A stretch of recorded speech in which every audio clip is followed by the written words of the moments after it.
రాజన్న సిరిసిల్ల జిల్లా వేములవాడ పట్టణంలోని యాదవ సంఘం లక్ష్మీపురం పెద్దమ్మల సంఘాల భవన నిర్మాణాల మంజూరు పత్రాలను అందజేశారు ప్రభుత్వ వీప్ ఆది శ్రీనివాస్. ప్రజాప్రభుత్వం వచ్చాక 2 ఏళ్లలో ఎంతో అభివృద్ధి సాధించుకున్నామని చెప్పారు. బీఆర్ఎస్ ప్రభుత్వం 10 సంవత్సరాలలో చేసిందేమీ లేదని విమర్శించారు. గత పాలకులు వేములవాడ అభివృద్ధిని నిర్లక్ష్యం చేశారని మండిపడ్డారు. రాజన్న ఆలయం మరో 1000 ఏళ్లు ఉండేలా అధునాతన పద్ధతిలో ఆలయాన్ని విస్తరిస్తున్నట్లు తెలిపారు. చరిత్రలో ఎన్నడూ లేని విధంగా వేములవాడలో 42 కుల సంఘాల నిధులు మంజూరు చేశామని చెప్పారు.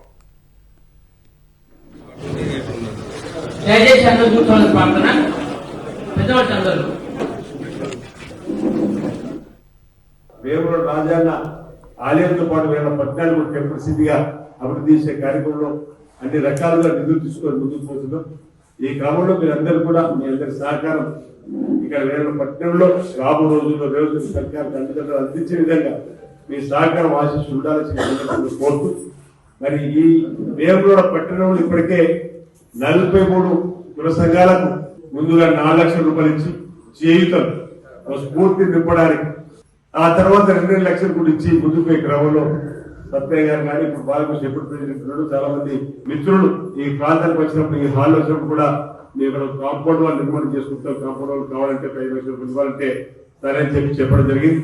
దానికి అనుగుణంగా ఈ రోజు మొదటి విడతగా మీకు 5 లక్షలు అంటే నాకు పరిస్థితి బట్టి 4 లక్షల రూపాయలు నిధులు మీకు మంజూరు ఇస్తూ ప్రజలకు ఇవ్వాలని చెప్పాలని